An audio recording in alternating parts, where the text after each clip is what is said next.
Agora sim, gente. Eu verifiquei ali no nosso bloco um, né, de introdução, ali onde a gente explica as razões pelas quais fazemos a correção. É sempre muito bom que a gente possa traçar o panorama dos objetivos de cada atividade, porque é início de curso, né? Vocês ficam mais situados. E verifiquei que talvez, não sei como é que vai aparecer para vocês, eu estou fazendo aqui sozinha hoje a gravação, eu não sei como vai aparecer para vocês, mas talvez apareça apenas a prova que já estava sendo compartilhada ali no início. Então não aparecia a minha imagem. Logo mais a gente já vai passar a compartilhar para fazer a correção.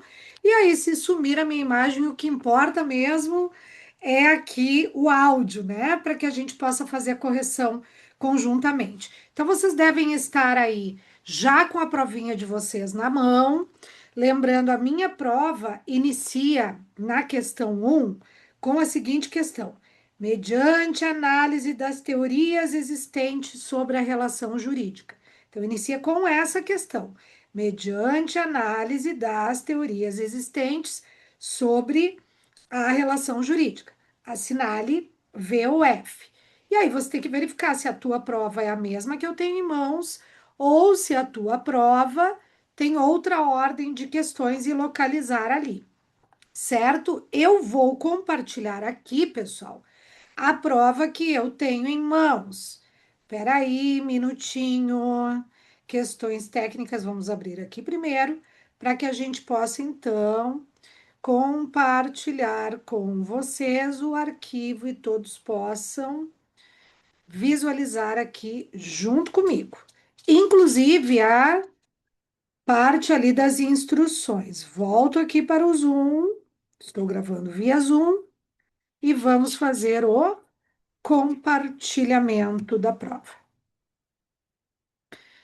Aqui deu tudo certo para mim. Você está compartilhando a tela. Então, pessoal, aqui uma correçãozinha para a gente poder iniciar e entender a valoração. Temos aí todas as siglas, rasuras anulam a questão. Por que que anula? Porque depois que a pessoa recebe, ela pode alterar e colocar qualquer coisa. Qualquer prova de concurso vai ter a consequência de rasura anular a questão. A prova vale 7, como já falamos no bloco anterior. A gente tem os dois trabalhos, cada um valendo 1,5, e a prova vale 7. Mas aqui vocês têm um adendo de 0,5.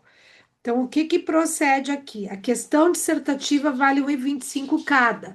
Essa é a prova que vocês receberam. Considere, onde diz aqui 1,25, considere 1,5, tá? Se respondidas as duas, ou três, ao invés dos 2,5 que eu tenho aqui, se respondida uma só, riscar a outra, né? Então, vocês tinham essa opção. Ou responde as duas e leva 3 pontos, 1,5 para cada uma, ou responde uma e ela será valorada na valoração total de 3 pontos e não 2,5, como consta aqui. E por que que eu mudei essa valoração? Vocês já vão entender.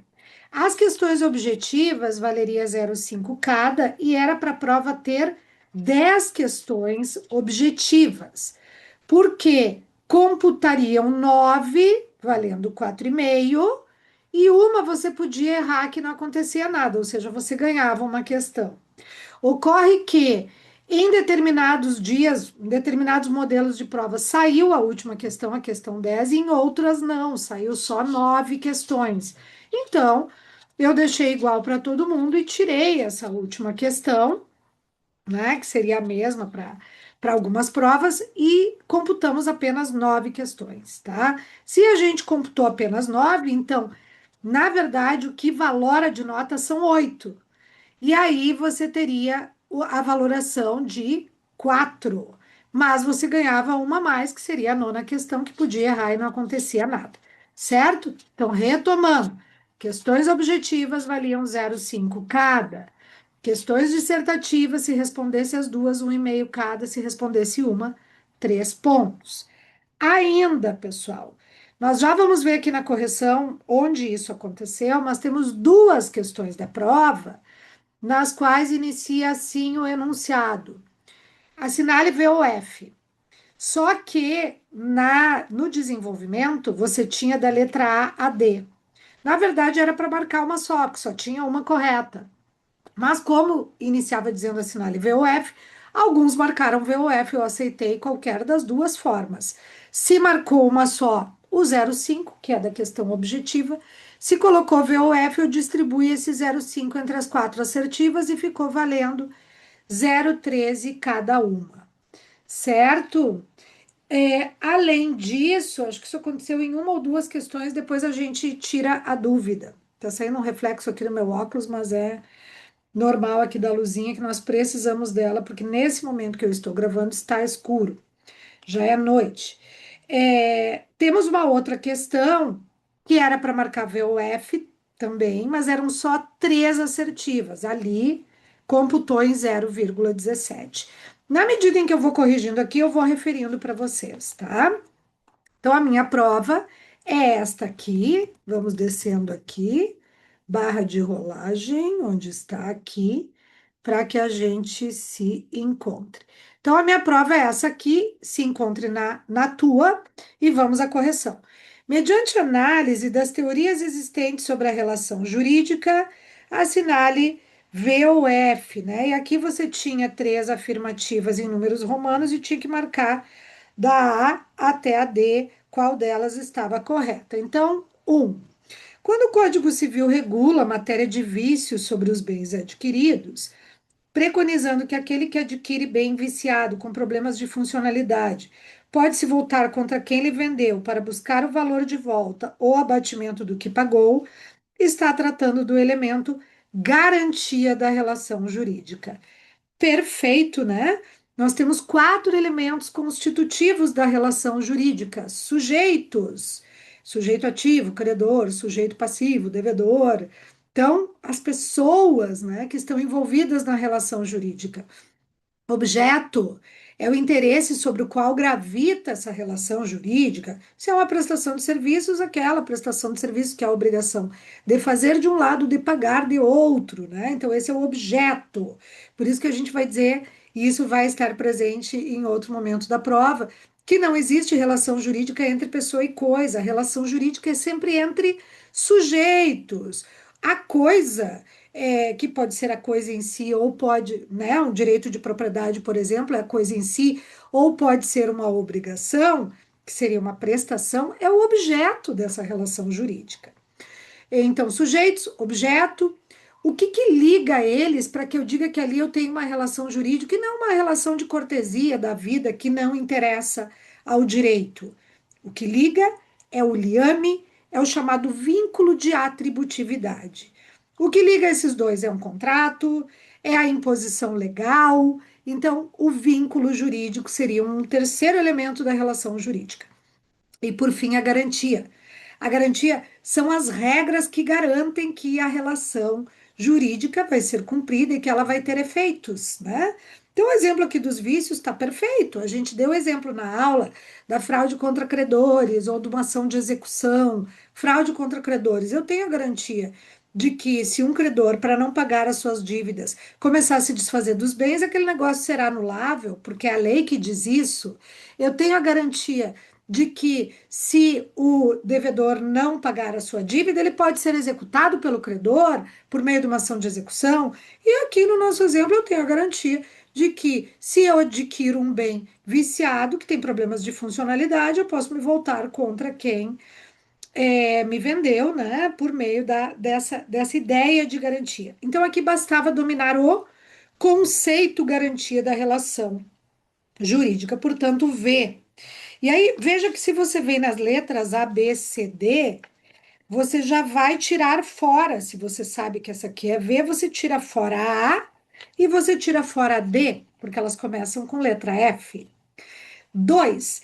A teoria personalista ou subjetivista, nós vimos quais são as teorias da relação jurídica, personalista, que também é chamada de subjetivista, a objetivista, a normativista, né? Nós vimos várias teorias. Então, essa personalista, também chamada de subjetivista, da relação jurídica, significa o vínculo entre dois ou mais sujeitos diante de um objeto, que acabamos de falar. Já a normativista determina que a relação jurídica seria a relação de um sujeito com a norma jurídica, é exatamente a ideia da teoria normativista. Então, a 2 está correta também. Para quem ficou com alguma dúvida, assista novamente a aula de relação jurídica e acesse o material, que a gente tem ali um PPT que traz todas essas teorias, mas essa verdadeira também. Então, já vejo que a letra B tem VV. A outra que começa com V já diz que essa aqui é F. Então, já não precisaria nem analisar a 3 e já acertaria a questão se eu sei as duas primeiras. Mas vamos imaginar que eu tenha dúvida entre uma delas. Vamos para 3. Se Pedro contrata com Laura uma prestação de serviços consistente em planejamento arquitetônico de sua casa em relação aos elementos que constituem a relação jurídica, o elemento subjetivo são os sujeitos. Beleza. O objeto, a obrigação de fazer e pagar. Beleza. O vínculo de atributividade, o contrato que os liga, o liame. Beleza. E a garantia, as regras jurídicas que garantem o cumprimento da obrigação. Aqui fez o fechamento dos elementos constitutivos da relação jurídica. Então, temos as 3 verdadeiras, portanto, B, Brasil, essa número 1. Seguimos aqui, pessoal, na nossa correção, a questão 2. Na minha prova, encontre na sua, inicia com a respeito das fontes do direito, assinale a alternativa incorreta. E aqui nós fomos bem camaradas, vamos dizer assim, né? Fomos bem bondosos, porque o incorreto está em letras maiúsculas. Se você faz uma prova de concurso, você não tem essa facilidade. O incorreta tem que estar ali ligado, que é para marcar incorreta, mas ele não vai estar em letras maiúsculas na maioria esmagadora das vezes. Então, sobre fontes do direito, letra A. As fontes materiais do direito são os motivos éticos, morais, históricos, sociológicos, econômicos, religiosos e políticos, dos quais originam as normas jurídicas. Sim, pessoal, essa é a ideia do que seriam as fontes materiais. Materiais, porque aquilo que materialmente é palpável, né? Por exemplo, a Revolução Francesa é um acontecimento histórico super importante para se falar no nascedouro do nosso primeiro Código Civil, que trouxe todos os elementos valorativos daquele momento histórico. A nossa Constituição Federal de 1988 é totalmente democrática, fundada no momento histórico, que tem relação com democracia. Já tivemos Constituição totalmente autoritária, oriunda daquele momento histórico da ditadura, né? A de 67. Então, sim, fontes materiais estão vinculadas a esses motivos a que se refere a letra A, correta a letra A. Letra B.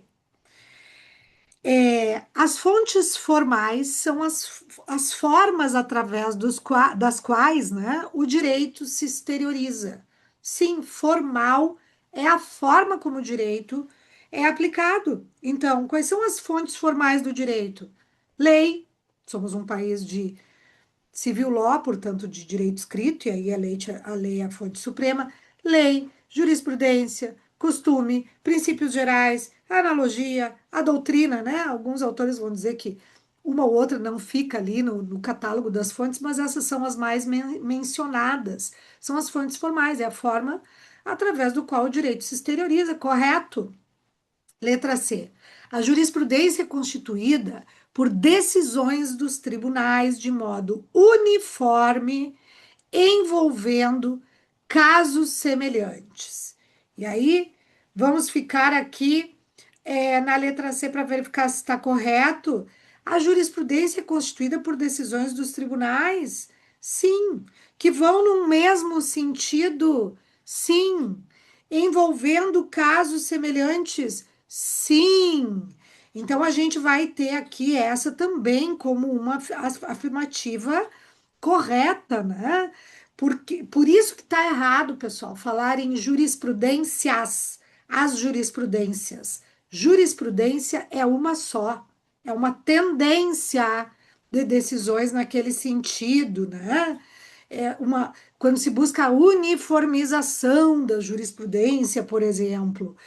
Então, não é correto falar em jurisprudências, é correto falar em decisões que compõem a jurisprudência. E aí vem a letra D. A Constituição Federal, fonte material de maior significado no Estado Democrático de Direito, é verdade, porque ela é hierarquicamente superior, formaliza a organização e funcionamento do Estado apenas. Isso não é verdade, porque na Constituição eu tenho todos os ramos do direito inseridos, eu tenho todas as matérias do direito ali inseridas, então não é uma carta que apenas formaliza a organização e funcionamento do Estado, basta pensar no catálogo ali de mais de 60 incisos de direitos fundamentais, né? Direitos e garantias fundamentais, direitos individuais, direitos coletivos, direitos sociais, direito de família está na Constituição, direitos reais, responsabilidade civil, matéria toda relativa à propriedade, tudo está na Constituição, todos os ramos do direito, ainda que sejam meras diretivas. Então, não é a organização e funcionamento do Estado apenas, né? É um todo de material jurídico, de temáticas, melhor dizendo, jurídicas que constam ali. Então, a incorreta seria a letra D nessa questão. Número 3 aqui da nossa prova. De acordo com a teoria tridimensional do direito, proposta por Miguel Reale, que é o autor dessa teoria, o fenômeno jurídico é uma unidade dinâmica, composta por três elementos que se correlacionam. Quais são esses três elementos essenciais? Fato, valor e norma. Lembram que nós trabalhamos isso na primeira aula de conteúdo, quando falamos de Robert Alexi, de Miguel Reale, falamos também de Paulo Nader, três autores que nós trouxemos para conceituar o direito, né, para relembrar o que esses autores dizem que é o direito, seus objetivos, e esses são elementos essenciais, né? A tomada de decisão se daria com base no fato, no valor ou na norma. É claro que eu vou indo um de cada vez. Se eu tenho norma que regula, eu aplico a norma. Se não, eu aplico o valor, a exemplo de um princípio. Se eu não tenho nenhum dos dois que me resolva, eu vou no fato e verifico aquilo que é mais concreto, né? Então, a gente deu vários exemplos práticos disso, é a letra A. Não é lei, sociedade e ética, isso não tem nada a ver com a teoria tridimensional de Miguel Reale. Consultem, reconsultem o material de vocês, o PPT e a nossa aula. Tem até a fotinho do nosso querido Miguel Reale, quando a gente fala desse tema. Também não é a C, também não é a D, que fala das fontes, né, formais, e também não é o conceito de direito positivo, objetivo e subjetivo. Então, seria a letra A, fato, valor e norma, são os elementos constitutivos da nossa teoria tridimensional. Muito bem, pessoal, seguindo nosso próximo momento, questão de número 4, vem trabalhar aí a ideia da morte da lei, vamos dizer assim, né? Por meio daquelas figuras da revogação, da repristinação, o que seria isso? Então, a questão vem com o seguinte informe. O Código Brasileiro de 2002, em vigor atualmente, determinou no artigo 2045, e aí traz a transcrição do artigo, que dizia que revoga-se o Código Civil, né, o de 1916, porque ele foi totalmente substituído pelo de 2002, então aqui eu tenho uma revogação total, e a parte primeira do Código Comercial. Então, em relação ao Código Comercial, o chamado de direito comercial, vinculado ao Código Comercial, que hoje nós chamamos de direito empresarial, revogou apenas a primeira parte. E aí nós ficamos com a segunda parte do direito marítimo valendo, nós tivemos uma revogação parcial. Ao revogar todo o Código Civil anterior e a primeira parte do Código Comercial, mantendo a parte 2 em vigor, operaram-se os seguintes institutos, respectivamente, em relação ao Código Civil e Código Comercial. E aí você tem as opções: abrogação e derrogação. Sim, era a opção correta, porque, respectivamente, primeiro o Código Civil, depois o Código Comercial. A abrogação, nós sabemos que é a revogação total de uma lei pela outra.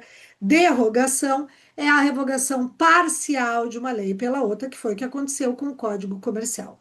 Não é a B porque está trocada a ideia. Repristinação tem outra noção aqui, é conceitual, né? A repristinação é a possibilidade da lei antiga que foi revogada pela lei nova voltar à sua vigência, o que só pode acontecer em caso de existir previsão expressa nesse sentido, então a regra geral é que não existe repristinação. Promulgação é o momento a partir do qual a lei passa a existir no mundo jurídico, é um outro ato, né? Tem a ver com o nascimento da lei, com as fases do nascimento da lei. Vacância tem a ver com a questão da vacatio legis, né? Do tempo de férias de lei, se eu tenho intervalo entre a publicação e a vigência é quando ela passa realmente a ser aplicada. Então, a correta letra A aqui. Muito bem, pessoal. Vamos corrigir mais uma nesse bloco. Aí eu faço a pausa desse bloco e a gente termina com o bloco final a partir da número 6. Ali nos conceitos iniciais, né? Nossa primeira aula de conteúdo. O conceito de direito em Robert Alexi abrange a dimensão real ou os fatos sociais. Essa dimensão é caracterizada pela legalidade, conforme o ordenamento, ou seja, eu tenho que agir conforme manda o ordenamento jurídico, em conjugação com outro fator essencial para que a norma jurídica cumpra seu papel na sociedade, que é, a gente sabe que ao passo que o Miguel Reale trabalhou, né, essa questão de três elementos, fato, valor e norma, na sua teoria tridimensional, para explicar, né, a aplicação do direito e a tomada de decisão, o Robert Alexi, pensando o direito, ele traz dois elementos e divide em duas dimensões. Também temos lá no PPT a fotinho dele e as duas dimensões explicadinhas, matéria da nossa aula. A primeira dimensão seria a dimensão real, que traz essa ideia do enunciado, do caput do enunciado, da legalidade, conforme o ordenamento, mais a eficácia, né, social. E a segunda dimensão é a dimensão do que ele se refere como dimensão ideal. E aí, qual dessas alternativas estaria correta aqui? Se a dimensão real é a legalidade, que me leva à eficácia, né, do direito, a dimensão ideal é a correção material, ou seja, o direito tem o objetivo de corrigir as condutas, né, de corrigir materialmente as condutas. O conteúdo da norma jurídica vai sempre se basear em uma boa dose de justiça e moralidade. Então, a gente teria aí a correção material na segunda dimensão.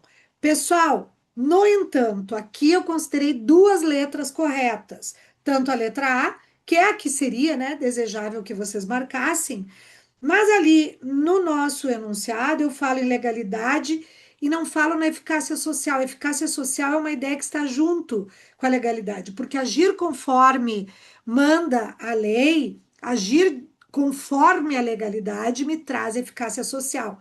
Então eu diria que a dimensão, a primeira dimensão de Alex, que é a dimensão real, ela está ligada à legalidade mais eficácia social. A segunda dimensão, que é a dimensão ideal, que é sobre o que questiona, né, a número 5 aqui dessa prova, ligada à correção material. Então, eu aceitei que vocês colocassem tanto a A como a C, mas para dividir bem direitinho o pensamento, é assim, nessas duas dimensões. Dimensão real, né, que seria a primeira legalidade mais a eficácia social, e a dimensão ideal, que seria a correção material.